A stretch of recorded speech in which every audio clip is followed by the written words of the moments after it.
Lorsque tu comprends qu'il y a tellement de choses qui peuvent se produire au travers de tes mains, qu'est-ce que tu dois faire?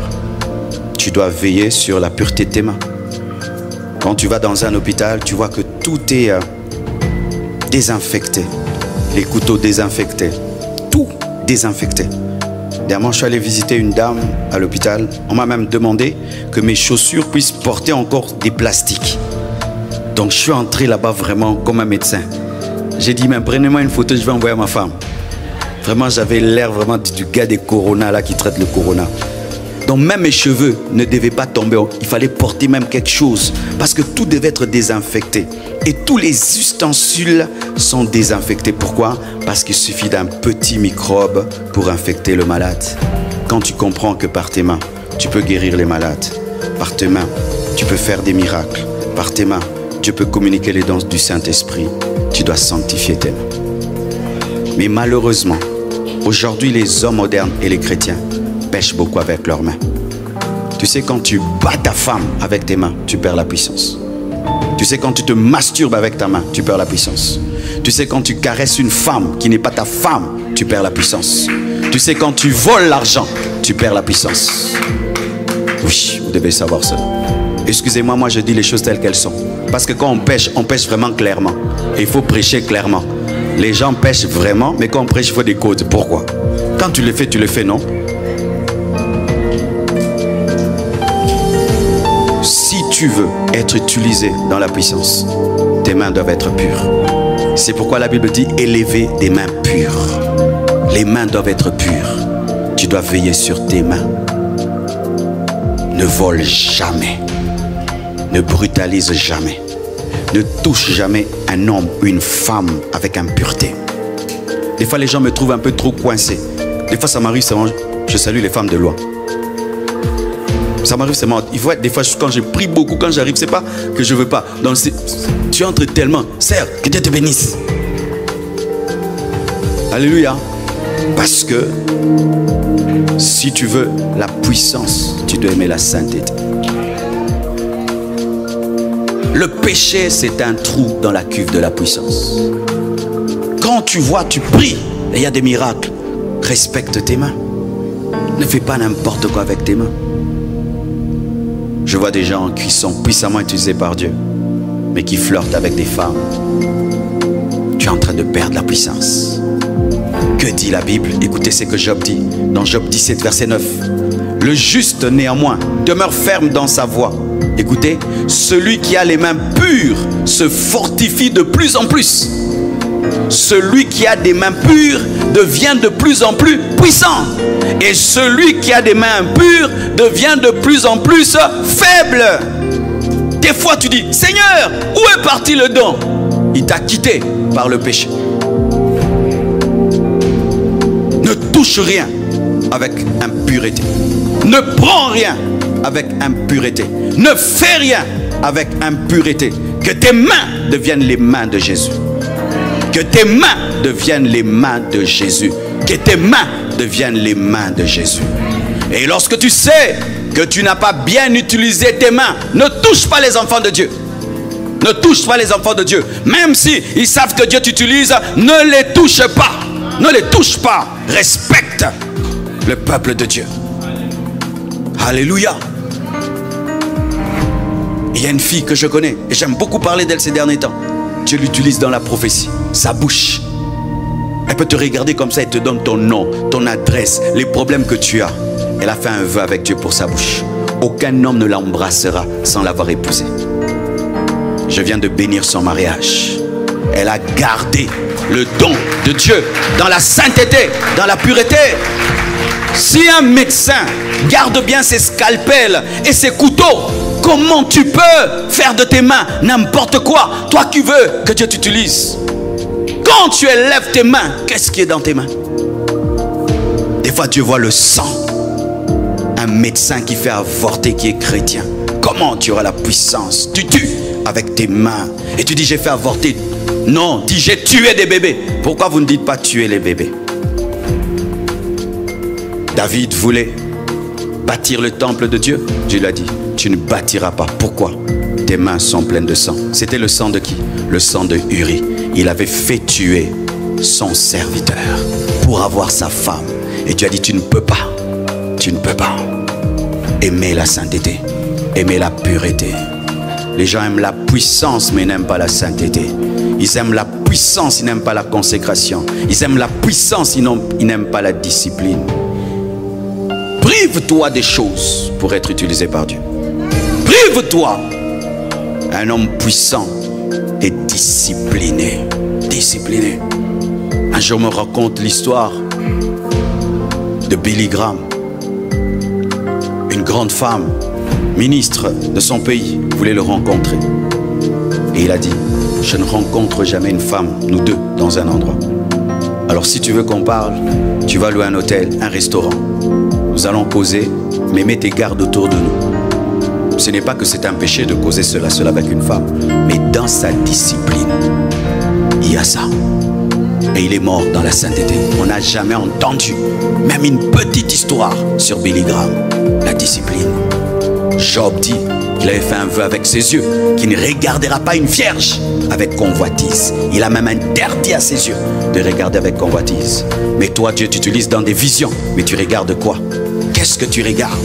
Qu'est-ce que tu regardes? Toi que Dieu utilise dans des visions, qu'est-ce que tu regardes? Tu es en train de salir le don de Dieu. Mes frères, Dieu est disponible. Il veut faire des grandes choses. Mais nous devons vivre dans la consécration. Vivre dans la pureté. Vivre dans la crainte de Dieu. Et pour terminer, mes frères et sœurs,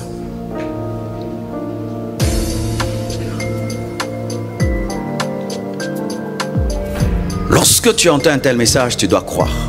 Amen. Parce que quand on te touche, c'est vraiment la main d'un homme. Mais si tu as la foi, que ce n'est pas la main d'un homme seulement, mais il y a la puissance de Dieu derrière, alors il y aura transmission. Mais si tu n'as pas la foi, eh bien, je vais seulement te toucher. Mais si tu as la foi, au-delà du toucher de l'homme, il y aura le toucher de Dieu. Tu dois avoir la soif, tu dois avoir un désir dans ton cœur.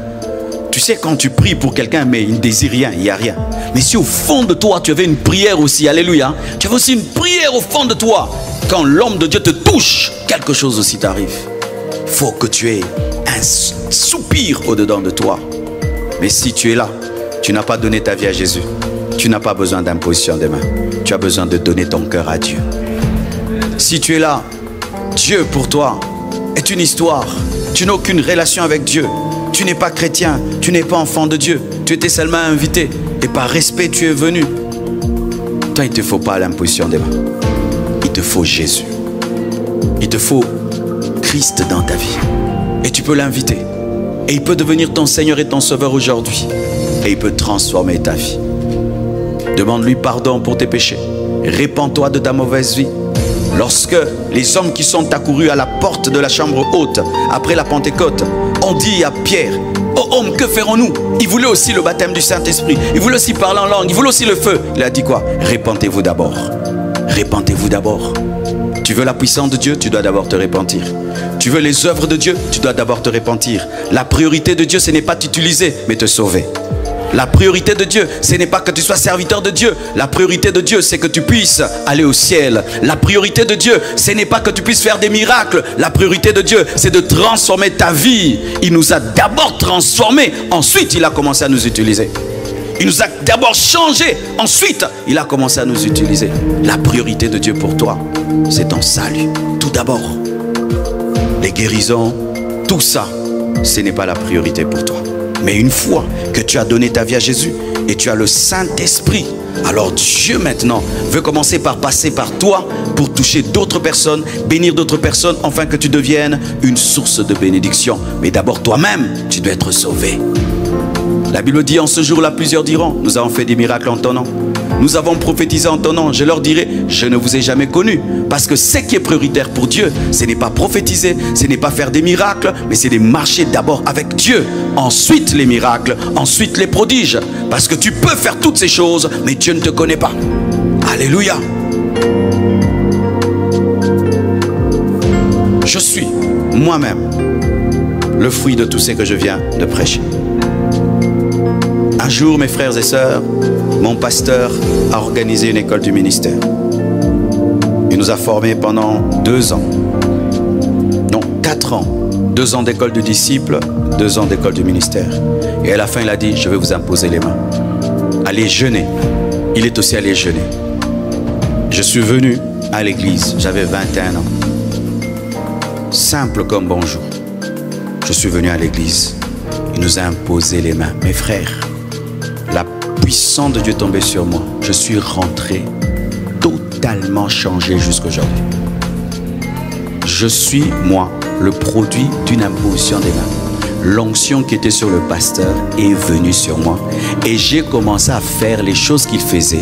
J'ai commencé à prêcher comme lui. J'ai commencé à voir les mêmes choses parce que seulement il m'avait imposé les mains. Jusqu'aujourd'hui, cette onction-là repose sur moi. Jusqu'aujourd'hui. Alors quand j'ai commencé à servir Dieu, j'ai eu des problèmes. Les gens commençaient à me calomnier et j'étais déçu. J'arrivais plus à servir Dieu. J'étais vraiment embourbé dans le ministère, découragé. J'allais arrêter. Et j'ai eu une vision.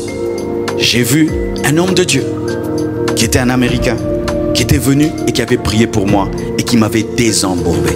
Il m'avait imposé les mains et j'étais sorti de là, dans la vision. Je suis allé à l'école biblique et j'étais en train de modérer. Pendant que je modérais, j'ai vu l'homme que j'ai vu en vision entrer. Il avait un petit ventre, il avait une démarche là. Et il est entré, j'ai dit, c'est la même démarche, c'est le même petit ventre, la même personne.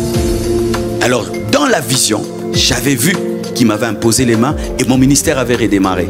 Et lorsqu'il est venu, il s'est assis, je lui ai donné la parole. C'est l'homme de Dieu, Roger Outman, il est décédé, je crois, il y a 2 ans. Il a commencé à prêcher. Mais moi, dans la vision, j'avais vu après qu'il ait prêché, il était venu vers moi, il a prié pour moi. Mais quand il a fini, il est allé dans le bureau. La vision ne s'est pas accomplie. J'étais déçu, j'ai dit, Dieu, j'ai vu cet homme. J'ai tout vu comme Dieu. Mais comment il n'a pas accompli toute la vision? Et là, Dieu me dira, ta part maintenant, c'est d'aller vers lui. Tu dois t'humilier. Des fois, ce qui est à toi, mais tu dois payer le prix de l'humilité pour l'avoir. Je voulais que lui vienne, mais c'est moi qui avais des problèmes, je devais aller vers lui. Alors, je ne parlais pas anglais, lui parlait anglais. Alors, je suis allé vers lui et j'ai dit à quelqu'un de lui dire que j'ai besoin qu'il prie pour moi. Il m'a répondu au travers de son interprète, je ne prie pas pour les gens que je ne connais pas. Quelle blessure intérieure et extérieure. Et mon orgueil a voulu réagir. Je m'en fous, je vais chercher Dieu, je vais jeûner. Regarde cet orgueil-là. Dieu lui dit de prier pour moi, il refuse. Dieu m'a dit, non. Tu insistes qu'il prie pour toi. Parce que tu as un problème dans le ministère, ça s'est arrêté. Je l'ai oint pour te désembourber. C'est un caterpillar qui désembourbe un autre caterpillar. Il faut qu'il t'aide. Sois humble. Mes frères, je me suis tenu devant lui comme si j'allais le taper. Comme s'il avait ma dette. J'ai dit maintenant à son interprète qui était mon ami, j'ai dit, Guy, dis à cet homme-là que s'il ne prie pas pour moi, je ne quitterai pas ici. Je ne sais pas ce qu'il lui a dit. Et le gars m'a regardé. Je le regardais avec un regard brillant, comme si vraiment je vais mourir. Et il ne va pas quitter le Congo là, tu pries pour moi et puis tu pars. Et puis il m'a regardé, comme c'était un homme spirituel, il a lu l'agonie que j'avais dans le ministère. Il a senti que j'étais au bout. Et puis il m'a dit seulement, touche mes mains. Il a présenté ses mains simplement. J'ai effleuré seulement les mains. Bouh! Je suis tombé. Oui, je suis tombé. J'assume, je suis tombé. Il y a des gens, moi je ne tombe jamais. Et ça fait quoi? Tu fais quoi? Tu n'es jamais tombé. Moi je préfère tomber puis je fais des miracles. Il y a des gens, quand je prie pour eux, tu pries pour lui, tu sais, il fait ça. Tu es un judoka. Moi quand les gens font ça, je te laisse tranquille. Continue les judo. Moi j'ai... Alors je suis tombé. Boum! Quand je me suis relevé, c'est comme s'il y avait un poids sur moi qui était tombé. J'ai repris le ministère jusqu'à aujourd'hui. Cet homme de Dieu est mort. Il est dans la gloire. Mais tout ce que je fais est sur son compte. Dieu lui donnera la récompense pour avoir prié pour ce jeune garçon. Et je crois aussi que je suis venu au Luxembourg pour impacter quelqu'un. Je ne connais pas ton problème, je ne connais pas ta situation. Je ne lui ai pas tout expliqué, mais j'avais tout expliqué à Dieu et Dieu m'a touché. Et nous ne sommes pas très nombreux. On peut avoir une belle réunion avec nous tous. Si tout le monde est connecté, et je crois que tu seras béni. Soit la sagesse, soit la bénédiction, soit la guérison, soit le miracle, soit les dons spirituels, soit la consécration. Non, il y a trop de choses. Self-service. Alléluia. Oh, tenons-nous debout. Ah, je veux tout.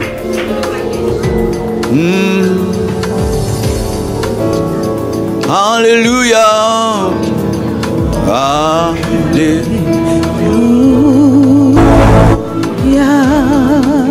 Alléluia.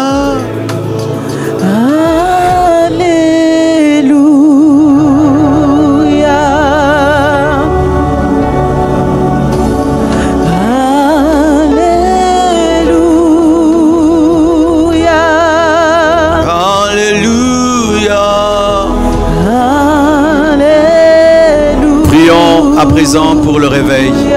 Demandons le réveil. Demandons le réveil. Demandons le réveil. Demandons le réveil du Luxembourg. Demandons le réveil de l'Europe. Demandons le réveil de l'Europe. Demandons le réveil de l'Europe. Que ce qui arrive au Nigeria arrive en Europe. Que ce qui arrive en Afrique arrive en Europe. Que ce qui arrive en Colombie arrive en Europe. Que ce qui arrive en Amérique latine arrive en Europe. Un tourbillon du Saint-Esprit, des conversions, des transformations, des églises qui grandissent, des enfants de Dieu qui témoignent, accompagnés de la puissance du Saint-Esprit, l'amour dans l'église, l'unité dans l'église, la joie dans l'église, la sainteté dans l'église, des véritables conversions dans l'église, des signes, des prodiges et des miracles dans l'église. Prions le Seigneur, prions, prions, prions. Alléluia. Alléluia. Alléluia.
Ceux qui ont besoin de donner leur vie à Jésus et pour tous ceux qui ont des péchés qui sont en train de court-circuiter la puissance de Dieu dans leur vie. De partout où vous êtes, je vous prie de vous avancer devant et nous allons prier ensemble.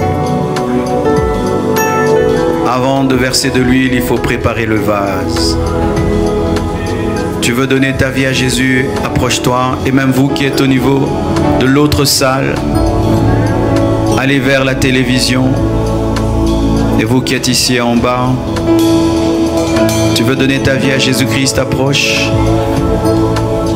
Il y a un péché qui domine ta vie, qui est en train d'empêcher la puissance de Dieu de couler. Approche également. Approche-toi, approche-toi. Jésus t'appelle, Jésus t'aime. Une grande servante de Dieu, appelée Catherine Kuhlman, avait un appel puissant, mais elle vivait avec un mari qui n'était pas son mari. Elle était dans une relation que Dieu n'acceptait pas. Et son ministère avait bloqué. Son ministère avait stagné. Jusqu'à ce qu'elle s'est séparée de cet homme qu'elle aimait. Elle dit même plus que Dieu. C'est alors que Dieu a oint les 9 dernières parties de sa vie.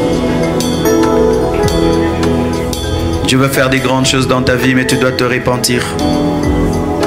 Dieu veut t'utiliser, mais tu dois te mettre en ordre.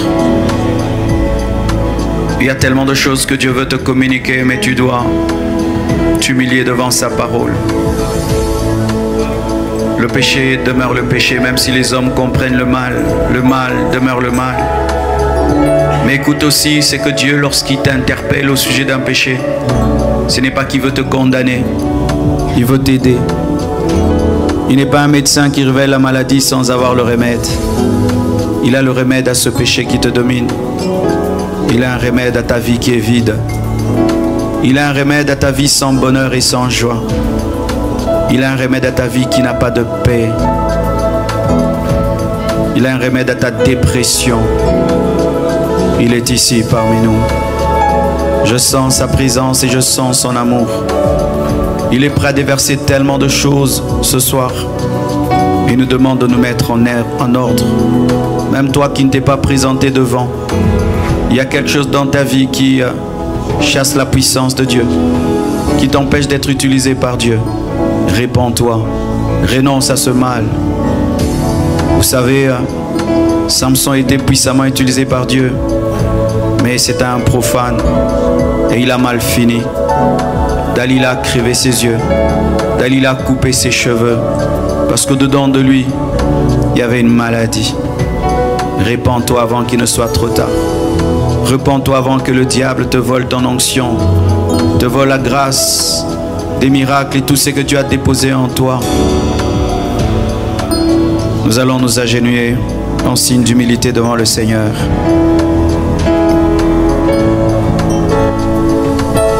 Tu vas prier avec moi. Seigneur Jésus, je t'invite dans mon cœur. Je t'invite dans ma vie. Deviens mon Seigneur et mon Sauveur personnel. Je confesse de ma bouche le Seigneur Jésus-Christ et je crois dans mon cœur que Dieu l'a ressuscité d'entre les morts. Je me répands de tous mes péchés. Je renonce à tous mes péchés. J'abandonne ma mauvaise vie. Donne-moi ton esprit. Donne-moi ton esprit. Donne-moi ton esprit. Donne-moi ton esprit. Donne-moi ton esprit, Jésus. J'ordonne au diable de quitter mon corps, de quitter mon âme, de quitter mon esprit, de quitter ma vie. Je suis pardonné, je suis libéré, je suis délivré maintenant au nom de Jésus. Amen. Nous acclamons le Seigneur pour eux. Alléluia.